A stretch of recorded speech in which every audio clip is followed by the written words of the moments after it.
Hey, it's Hot 937, hot937.com, man. Buck and Reg in the morning. Right now, I got my man in the building, Tyler Yaweh, man. What's up, baby? Yaweh. What's up, baby? How you feel? Oh, I feel good, man. You excited about this project that's out right now, man? Oh, man, it's been so amazing. I ain't gonna lie. It's just the responses, everybody listening to it every day. I'm excited to perform it. That's what I can't wait to do. Yeah, I watched your documentary. I heard you say something about you come alive when you jump on that stage. Oh, I come You alive. find new life. Yes, I find myself every time. I find a new person. At what age did you discover that the stage was where you wanted to be on?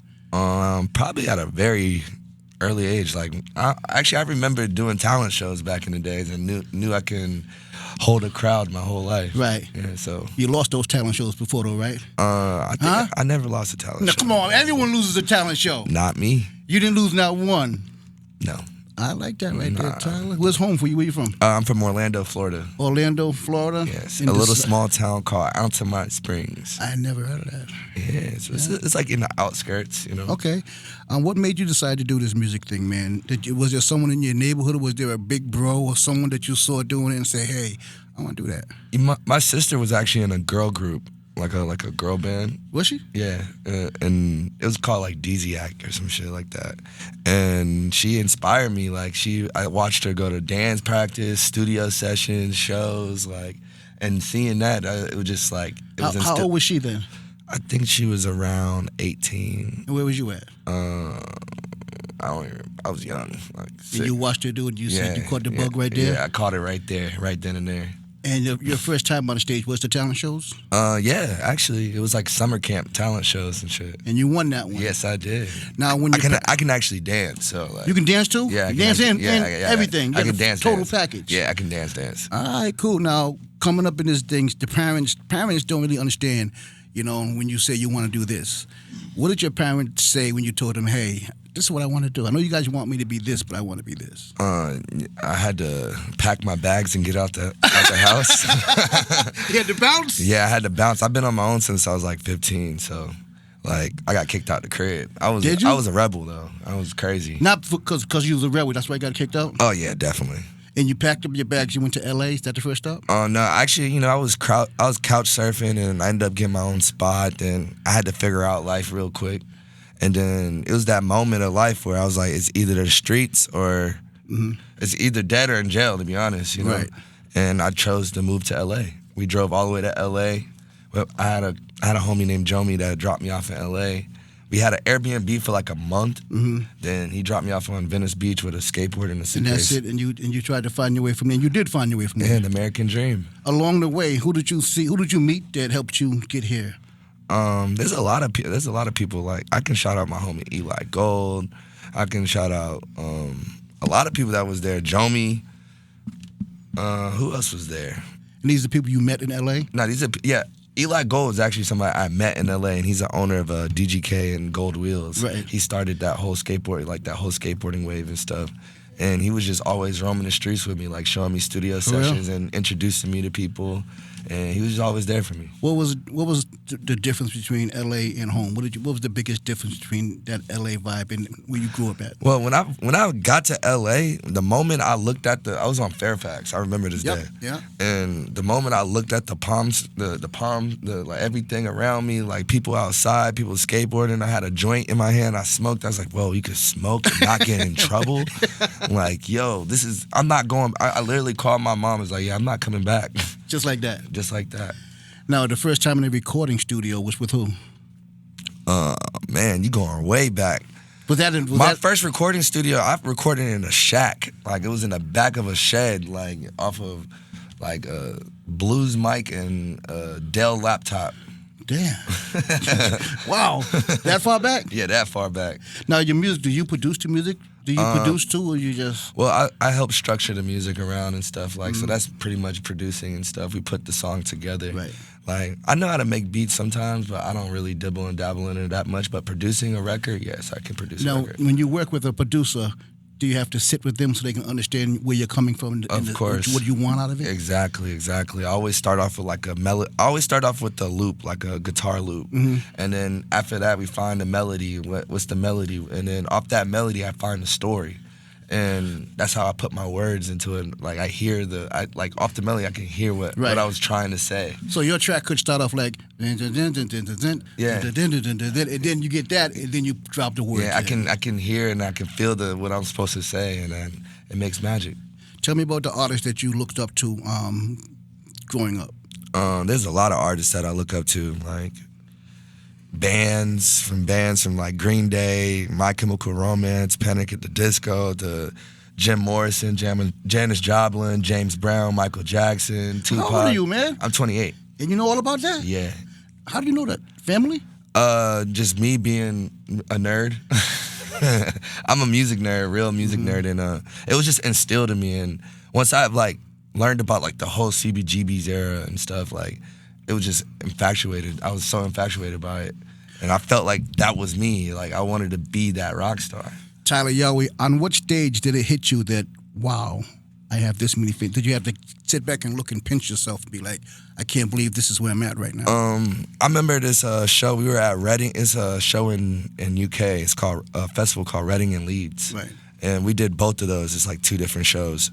And the moment we got on stage, it was crazy. Like the whole tent was just packed out, like just packed. Right. It was thousands of kids. And they were all just singing every single. I literally, like, when they started singing the first song, I literally looked at them like, what?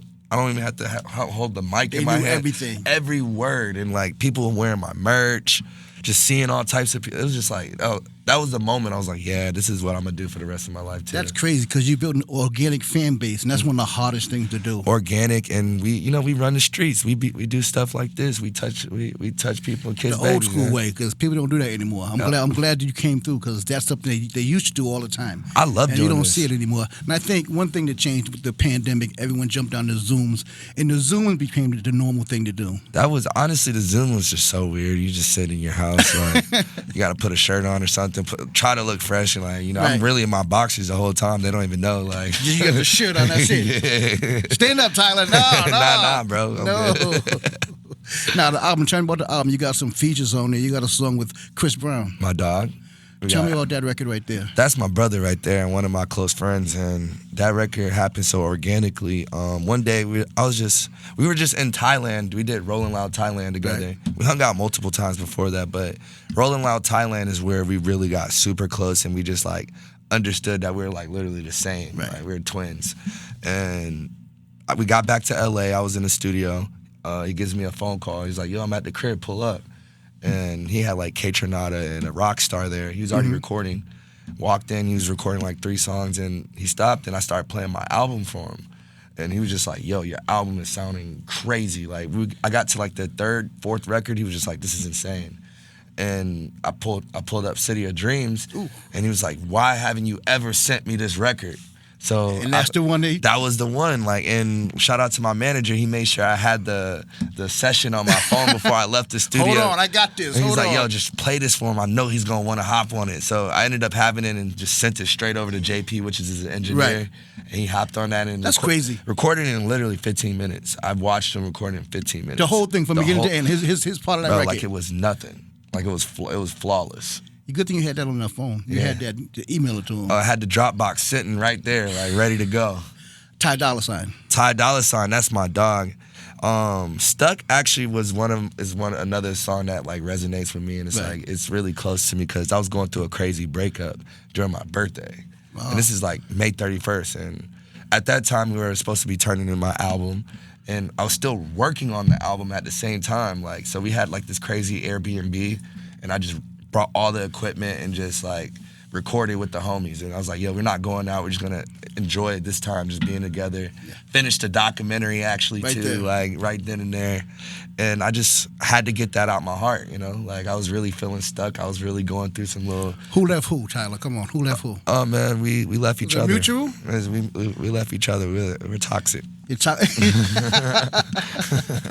Man, you're in Connecticut. I seen you in Boston. I don't know if you've been to Connecticut to perform yet. I've been through here. I never been performed here. I don't know. We have to get you down here. There's a place called Toad's Place. There's a bunch of legendary places down here. I We would feel love it. to get you down on stage. I would love to do that. And just to see you perform. Opened up for Post Malone. What do you take from these artists, some of these legendary artists that you that you're around the Chris Browns, the Post Malones? I feel like it's like a language that no one can really speak. It's just like we have this frequency that we connect with each other, and once you're around that energy, you just pick up and you learn and you see, and it's easy to be a sponge around all that and just take it in, and you know where to move forward from there. How long did it take you to get here? You're not nearly close to where you're going to be at. But to this point in your life right now, how long did it take as an artist to get here? I've been making music since I was 13, so like it took since 13 to 28 years old. So some people may see you. He's a new artist. This happened overnight. This didn't happen overnight to you. This is a struggle for you to get here. I performed so much in my life, like from performing in front of 2 people to 40 people to 5 people, going like opening, like being 15, going into clubs at the age of 15 and performing like no ID, don't even have to go through the back just to get in. Like, yeah, I've done it. Opening up for everything. What does it take for like you just said, you performed in front of 2 people, 5 people. I know artists that are trying to get in the game right now, and they feel as though if they don't have 300 people in front of them, they're not going to give it 100%. What does it take to get through that? If I have one person in front of me, I'm giving you my 100% because it's just like when I get on the stage, I already see where I'm supposed to be. I see a stadium every time, even if it's a small show. Like you see beyond that. I see beyond that, and it's just a manifestation that I believe in, and I always use that every single day. Was there ever a time in your life where you hit a roadblock that was so big and you said, "I can't do this no more, man"? Nah, I'm too young to be even thinking of that. Always knew you was gonna be. Yeah, I'm too young to even be thinking about that. Like, why would I even think of that? Yeah. That's not even there. Yeah. All right, here's a question for you. I asked a lot of artists this right here. If you could have a collab with someone, anyone you want, even someone who's not here, dead or alive, dead or alive. Okay. All right. Can I pick 3 people? Pick 3 of them. Go ahead. All right. I'm gonna put all these people on one song. I'm gonna hit my dog Jim Morrison up, right? Okay. I'm gonna go to Paris and pick him up from out of his grave. You gotta go get him. You gotta go get him. Yeah. I'm gonna put him. Then I'll do a song with Phil Collins, bro. That'd be so fire. Phil Collins was a hell of a drummer, right? And then Michael Jackson. Why not, bro? All on one song? Yeah, all on one song. That'd be amazing, right there. Have Phil Collins on the drums. Right. Have Jim Morrison writing. I have him writing. Write it. And then Michael Jackson background vocals. But when Michael Jackson starts dancing, are you gonna try to keep up? We in choreography together. That's big right there. What are some of your favorite songs? If I was to grab your phone right now and look in your phone, what are you listening to right now? I'm listening to Silence right now, man. Nothing. Why is that? I don't know. I just feel like music right now is just like very dull, and it's not really too much inspiring. So I go back to old music, and like I said, I go back to my older jams. Like I was listening to T-Pain the other day for no reason, just going back and just looking at that. I don't know. Just music hasn't really hit me, so I stay inspired by just not listening to nothing else. That's how I keep my music going. I think it's a mistake for artists to like listen to the records on the radio before they record to try to find out what's hot right now, as opposed to being unique and doing your own thing. Exactly, and that's what a lot of people, they get influenced and they start sounding like this person, they start sounding like that person. That's why this album is just all over the place. Like it's just its own sound, What's the happy place for you in this music thing? Is it sales? Is it the crowd? What's happy for you? Oh, making the music, the creation behind it, how you have to build a record. Then after building the record, you got to shoot the video. The visuals are always fun. Shooting the video is fun. It's the funnest thing in the world. And then the performance, bro. Like, how do you? I mean, a lot of people make tons of songs, and I've heard you say you made albums and scrapped it. You made so many songs and you scrapped it.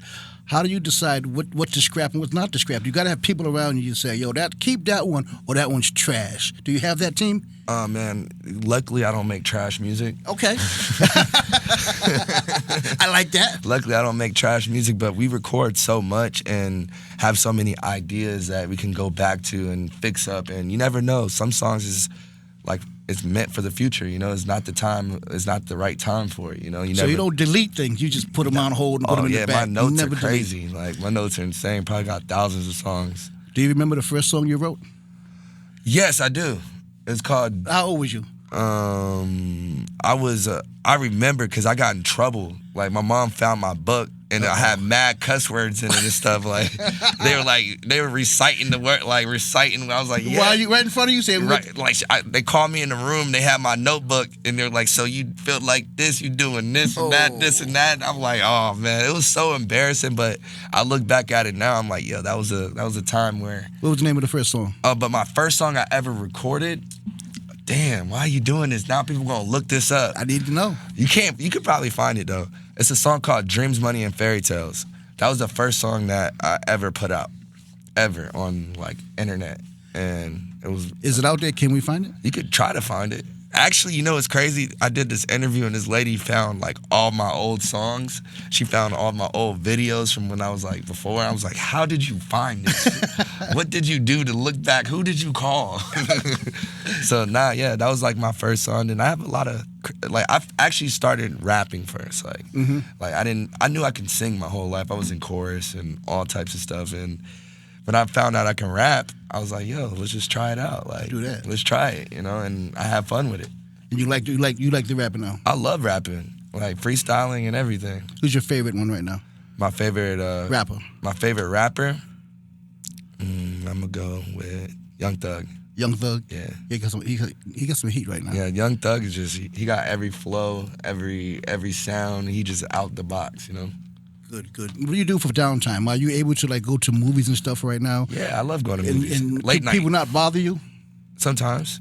Yeah, sometimes. But I'm a normal human. I'll go outside by myself and just start walking. I run, I work out, hang out with the homies. I love doing normal stuff. We're human at the end of the day. What are the hobbies outside of music? Working out right now.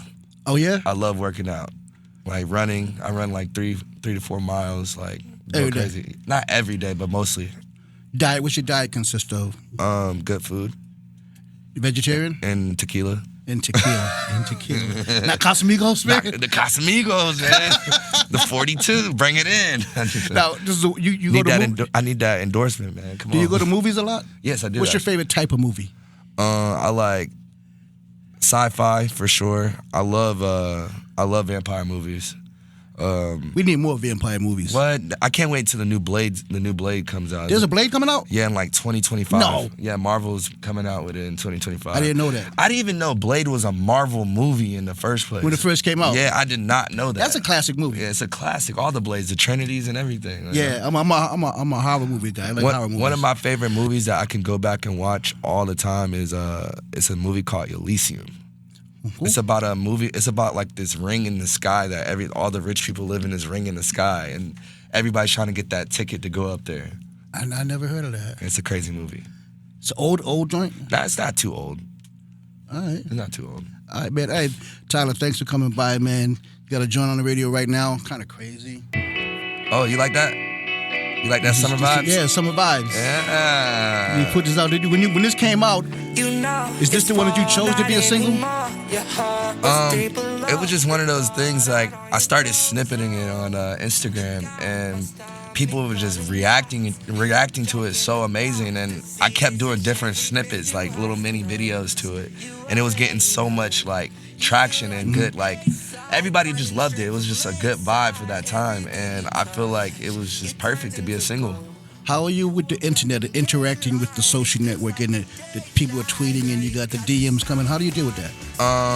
Sometimes I ignore it a lot, like, because the internet can definitely it can definitely drain you being on it too much, and it can drain you just looking for a viral moment and all that. Right. Like, I just love to be organic. I love to enjoy my life and not let that take over, So I let my friends and like they control it. They control my like, so you don't jump out the window and say something. Nah, I ain't going to the internet. I mean, Tyler, I like you. I mean, I met a lot of artists, and I feel we're living in an age where I call these artists microwavable artists, where they're here today, gone tomorrow. Bro, they're here today and gone tomorrow. They get hot fast, and then as a microwave, you take it out. 10 minutes later, they're ice cold. Microwavable. But you've been doing it for a while. This is not a fluke for you. Mm-mm. The internet didn't make you. You really love music. I love music. I love the career path, and I love the hard work that it comes with. And I want to really bring music back to that root where we felt like there's that stardom, you want to feel stardom again. You want to make people feel like packing out malls. Like I want to walk out my hotel next year and there's 1,000 people sitting out my hotel waiting just to say hi to me. And You I'm gonna ready say for hi that. to You're everybody. ready for that. Exactly. Okay. Now, is your manager with you right now? He's right in front of you. If I was to ask your manager, what's bad about him? What does he do? Does he get up late? What does he do that's bad that you have a hard time with him? Huh? It's that long? He's a good dude, on time for everything. 'Cause some artists can be like, I'm not ready to get up this early. I'm not ready to do that. Yeah, no, I mean, I feel like people just have like a good flow of things and how they move and stuff like. But I mean, as far as like if it's crunch time, he ready to go. And you watched him a while before you teamed. You watched him move around. I watched the documentary. So, what did you see in him? The energy, bro. Like first time I like peeped him out, it was on Instagram, and it was the little explore page pops up and stuff like Right. that. And he's at a festival, and it was like, you ever watch that Travis Scott, the beginning of him where he's performing in front of Right. people? It was like one of them things, and I'm like, yo, this kid just standing up, throwing weed on the crowd. Literally, a kid's head is right there. He just going wild, and I was like, yo, this kid's energy is fire. And you made it a point to connect. Nah, he was throwing subliminals out there on the internet, like, yo, damn, I'm doing all this by myself. Well, that's definitely really. Yeah. So you knew you needed help. Yeah, I needed help. I definitely needed help. I got myself to a point where it's like, yo, it was a point where people thought I was signed. I was like, I'm not even signed to, like, Wow. people really thought I was signed because I was just in so many places, like, doing it by myself, too, Right. at that.